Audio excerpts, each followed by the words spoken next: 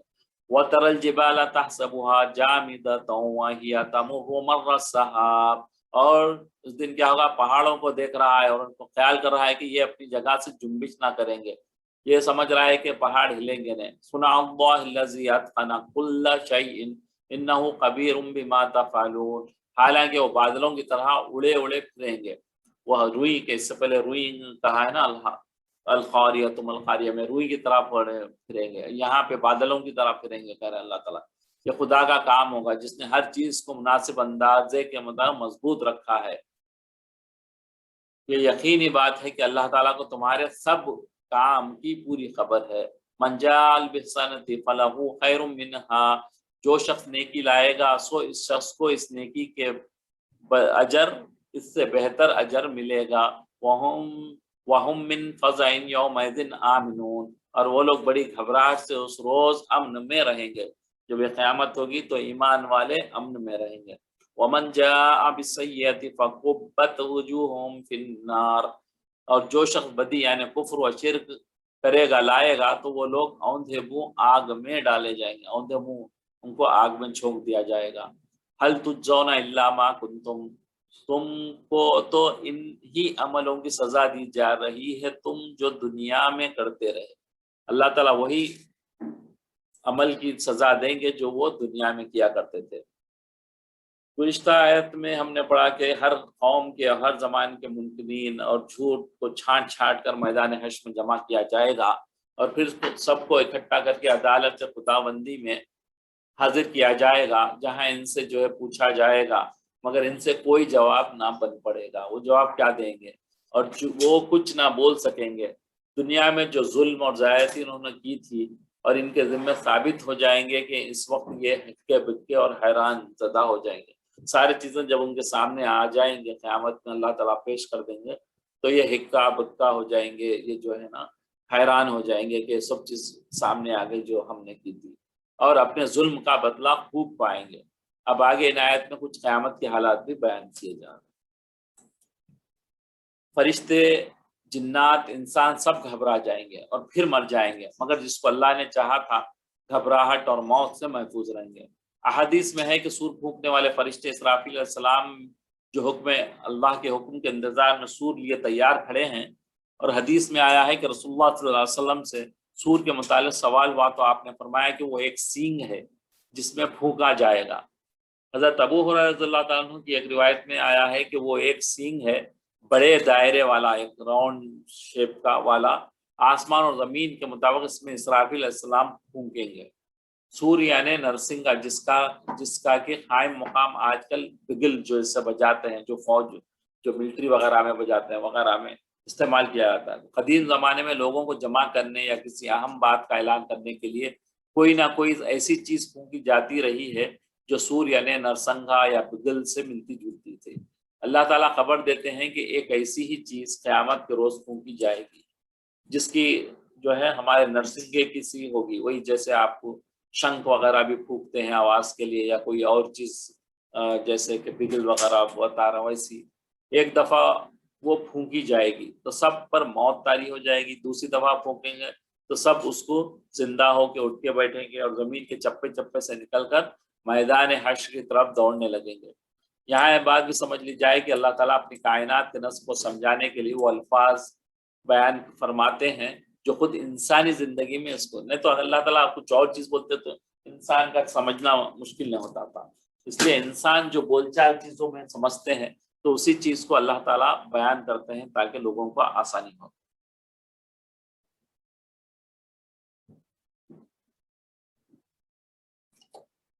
اب جو ہے یہ ہمارا دوسرا سورہ اسٹارٹ ہو رہا ہے، یہاں سے سورہ قصص۔ بہت سارے جو ہے نا پھر سے موسیٰ علیہ السلام کا کافی ڈیٹیل ہے واقعہ، تو اس کو جو ہے اسکپ کر دیں گے ہم، کیونکہ وہ ہم نے آلریڈی 2-3 دفعہ ڈیٹیل میں پڑھ چکے ہیں۔ طاسیم تلک آیات الکتاب المبین، یہ کتاب واضح ہے، بالکل کلیئر کٹ ہے، اس میں ساری چیزیں آیتیں جو ہیں اس میں۔ نتلو علیک من نبأ موسیٰ وفرعون بالحق لقوم یؤمنون، ہم آپ کو موسیٰ اور فرعون کا کچھ قصہ ٹھیک ٹھیک پڑھ کر سناتے ہیں ان لوگوں کے لیے جو کہ ایمان رکھتے ہیں۔ وَلَمَّا تَوَجَّهَ تِلْقَاءَ مَدْيَنَ قَالَ عَسَىٰ رَبِّي أَن يَهْدِيَنِي سَوَاءَ السَّبِيلِ، اور جب موسیٰ مدین کی طرف گئے کہنے لگے کہ امید ہے کہ میرا رب مجھ کو سیدھا راستہ چلائے گا۔ وَلَمَّا وَرَدَ مَاءَ مَدْيَنَ وَجَدَ عَلَيْهِ أُمَّةً مِّنَ النَّاسِ يَسْقُونَ، ہم نے واقعات پڑھے تھے، یہاں پہ شعیب علیہ السلام کا واقعہ آ رہا جس میں ان کی جو ہے موسیٰ علیہ السلام نے جو ہوا تھا وہ ہم نے شاید نہیں پڑھا تھا پچھلے اس میں، تو وہ میں یہاں پہ ریپیٹ کر رہا ہوں۔ جب مدین کے پاس پانی یعنی کنویں پر پہنچے تو اس پر آدمیوں کا ایک مجموعہ دیکھا۔ موسیٰ علیہ السلام جب پہنچے، کنواں جب پانی ہوتا ہے تو دیکھے تو وہاں پہ مجموعہ ہے جو پانی پلا رہے تھے اپنے اونٹوں کو، اور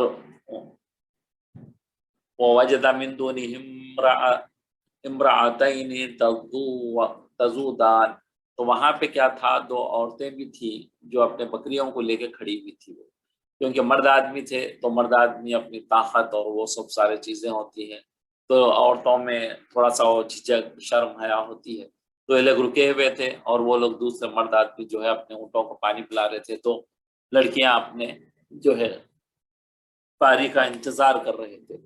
قال ما خطبكما قالتا لا نسقي حتى يصدر الرعاء وابونا شيخ كبير، تو پھر کیا ہے، موسیٰ علیہ السلام نے ان سے پوچھا تمہارا کیا مطلب ہے؟ دونوں بولی کہ ہم اپنے جانوروں کو اس وقت تک پانی نہیں پلاتے جب تک یہ چرواہے پانی پلا کر جانوروں کو ہٹا کر نہ لے جائیں، ہم لوگ یہاں پر کھڑی ہیں، کمزور ہیں ہم لوگ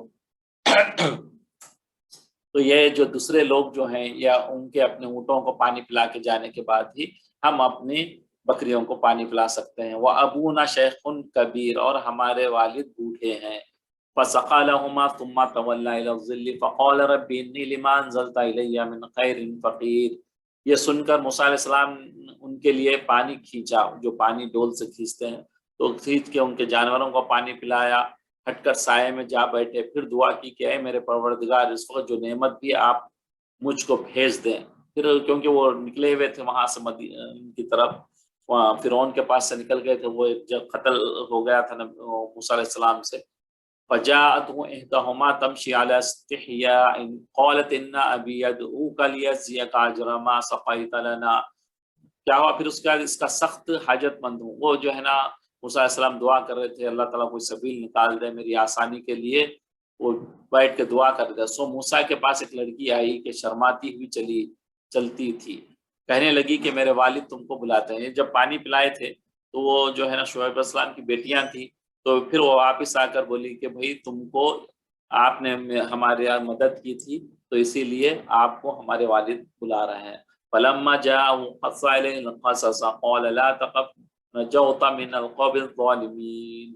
جو تم نے ہماری خاطر ہمارے جانوروں کو پانی پلایا تھا سو جب ان کے پاس پہنچے اور ان سے تمام حال بیان کیا تو انہوں نے کہا اب اندیشہ نہ کرو اب ڈرو مت تم ظالم لوگوں سے بچائے ہو. وہ شعیب علیہ السلام نے کہا کہ بھئی اب ڈرو مت آپ ظالم لوگوں سے بچ کے آئے ہیں تو ان کو جو ہے اب یہاں پہ آپ امان میں ہیں گھبرانے کی بات نہیں ہے. پانی نکال کے جب پلائے جب یہ دوسرے چرواہے اپنے جانوروں کو پانی پلا کر چلے جائیں تو بچا کچا پانی ہم اپنی بکریوں کو پلاتے ہیں. وہ بولے تھے ابھی تفسیر میں اس کی ہم پڑھ رہے ہیں کہ ہمارے والد ہیں لیکن وہ بہت بوڑھے ہیں کمزور ہیں مجبور ہیں ہم خود یہ کام کرنا ہم کو اسی لیے ہم کو یہ کام کرنا پڑتا ہے. حضرت موسیٰ علیہ السلام کو ترس آیا اور کمزور کی اعانت کا ان کی مدد کرنے کا جذبہ کار فرما تھا. آپ آگے بڑھے اور تمام بھیڑ کو جو جتنے لوگ ٹھہرے ہوئے تھے ان کو چیرتے ہوئے گئے اور کنویں پر پہنچے اور کنویں کا بڑا سا ڈول اٹھایا اور تنہا کھینچ کر لڑکیوں کے مویشیوں کو جو جانور لائے تھے وہ بکریاں ان کو پانی پلایا. لکھا ہے کہ جب حضرت موسیٰ علیہ السلام مجموعے کو چیرتے ہوئے کنویں کے پاس جانے لگے تو اگرچہ لوگوں کو جو ہے اچھا نہیں لگ رہا تھا مگر آپ کا جلال صورت اور جو ہے ایک دم بہت اونچے پورے چوڑے تھے وہ اس سے لوگ جو ہے نا گھبرا گئے اور ڈول کو تنہا کھینچے. وہ اکیلے جو ہے نا پانی کا ڈول جو ہے بڑا ہوتا تھا اس کو کھینچے. یہ دیکھ کر آپ کی قوت کو مان گئے. جب لوگ وہاں پہ تھے تو دیکھے کہ بھئی یہ بہت طاقتور ہیں تو سب لوگ جو ہے آپ کو مان لیے کہ بھئی اس لیے ہر ڈر کے ان سے کچھ نہیں کہے. غرض لڑکیوں کے جو جانور تھے پانی پی لیا تو وہ گھر کو چلے گئے. گھر پہنچے تو خلاف عادت جلد واپس آ گئے. گھر کو گئی پھر وہ جلدی فوری واپس آ گئے. تو ان کے والد کو تعجب ہوا کہ بھئی اتنا جلدی کیسے آ گئے پانیوں کو پلا کے ہمیشہ تو دیر ہوتی تھی. تو جب پوچھے ان کے لڑکیوں کو کہ بھئی کیا وجہ ہے کہ آج آپ جلدی آئے تو انہوں نے جو ہے نا کس طرح ایک نوجوان نے ان کی مدد کی جو موسیٰ علیہ السلام ان کی مدد کی تھی وہ سب سارا قصہ ان کے والد کو بتایا. ان کے والد نے کہا کہ جاؤ شعیب علیہ السلام تھے جاؤ میرے پاس لے آؤ. اکثر مفسرین نے لکھا ہے کہ لڑکیوں کے باپ حضرت شعیب علیہ السلام تھے.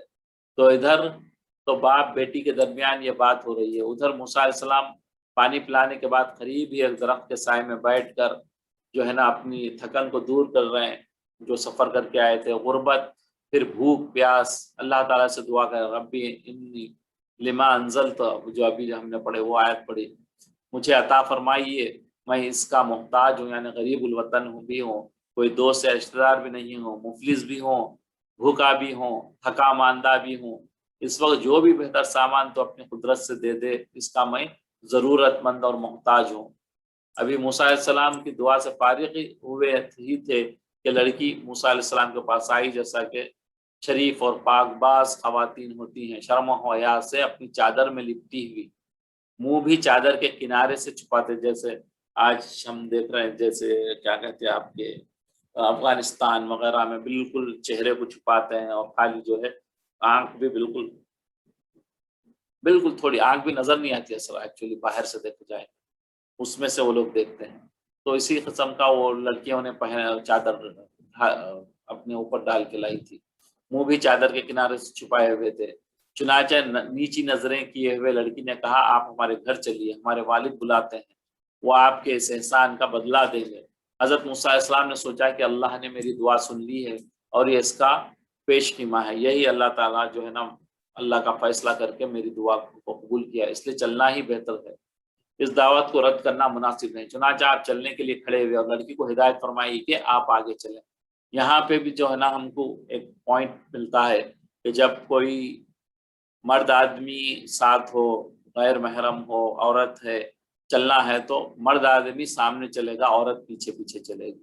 تو یہاں پہ جو ہے موسیٰ علیہ السلام آگے چل رہے ہیں عورت پیچھے پیچھے چل رہی کیونکہ عورت کا چہرہ ہی نہیں بلکہ اس کا لباس اس کا پہننا سب حجاب ہے.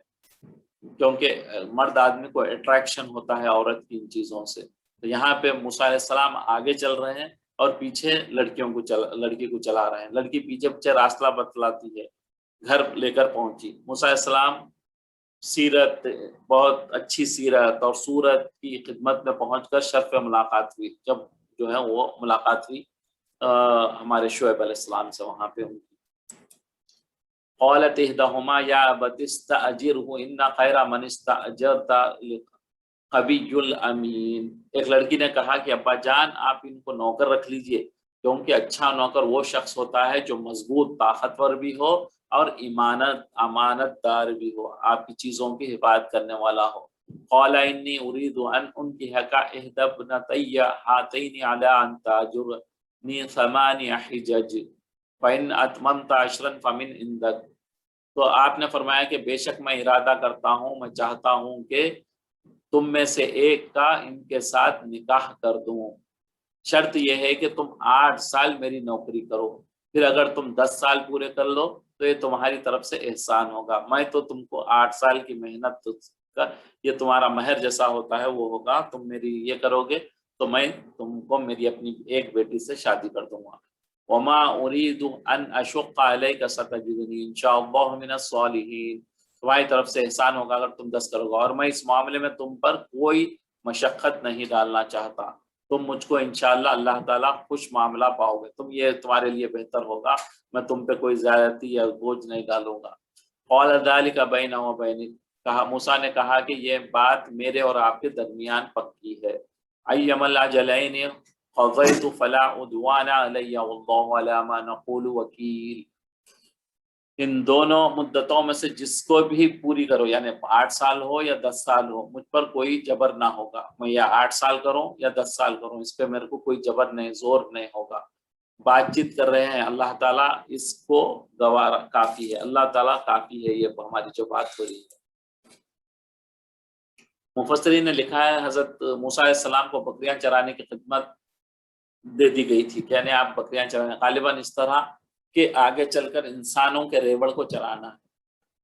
یا جتنے پیغمبر گزرے ہیں اللہ تعالیٰ نے جو ہے نا ان کو بکریوں کو چراتے تھے. وہ اب آج ہم چھوٹا کام سمجھتے ہیں، لیکن اللہ تعالیٰ جو ہے سارے پیغمبر جتنے آئے ہیں، بھیڑ بکری کو بہت ہی کم عقل اور جانور ہے، اس کو عقل نہیں ہوتی، ادھر ادھر بھاگتا ہے، تو اسی لیے جو ہے ان کو کنٹرول کرنا بہت بڑا کام ہوتا ہے. اس لیے اللہ تعالیٰ جو ہے سارے پیغمبروں کو یہ کام دیا تھا کہ یہ بے عقل ہے، ادھر ادھر بھاگتی ہے اور کمزور بھی ہے، ایک ہی جو ہے لکڑی مارنے پہ مر بھی جاتی ہے، اور بھیڑیا جو کھا جاتا ہے خصوصیت کے ساتھ اس کو شکار کرنے کی طاق میں لگا رہتا ہے.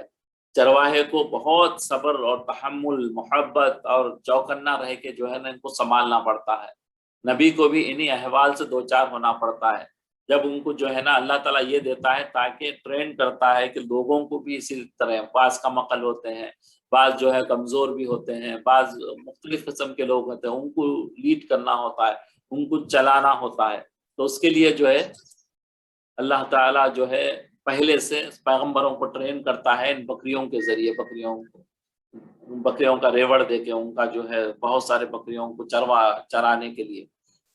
تو اسی انسان کے ساتھ کیونکہ ان کو یہ لیڈ کرنا ہے، شیطان بھی ہوتے ہیں، بھیڑیے کی طرح لوگوں پر حملہ کرتا ہے اور ہر شخص کو شکار کرنے کی طاق میں لگا رہتا ہے شیطان. اس سے حفاظت کرنی ہوتی ہے پیغمبروں کو. انسانوں کی نافرمانی پر ضبط کرنا، بعض نافرمان ہوتے ہیں تو تکلیف کو برداشت کرنا، بات نہیں مان رہے ہیں تو اس کو برداشت کرنا، یہ ساری ٹرین کرتے ہیں اللہ تعالیٰ بکریوں کا ریوڑ دے کے. اور باوجود ان کے مخالفت اور دشمنی کے ہر وقت ان کی اصلاح میں سرگرم رہتے ہیں. وہ تو آپ الٹا جو ہے نا پیغمبروں کے خلاف چلتے تھے، ان کو تکلیفیں دینا سوچتے تھے، لیکن پیغمبر جو ہے پھر بھی ان کو اصلاح کرنا. نبی صلی اللہ علیہ وسلم کیسے کیسے تکلیفیں دیتے تھے، لیکن ان کے لیے بدعا نہیں کرتے تھے، ان کے لیے دعائیں کرتے تھے کہ یہ ایمان پر آ جائے، آخرت میری بات کو مان لیں، اللہ کو اللہ مان لیں. موسیٰ علیہ السلام کو بھی نبی ہونا تھا، اس وجہ سے آپ کو بکریاں چرانے کی خدمت دی گئی تھی. اور بکریاں چرانے کی حکمت نہ صرف یہ چیزیں جو ہے نہ صرف موسیٰ علیہ السلام کو ملی، بلکہ ہر نبی اور ہر پیغمبر نے یہ کام کیا.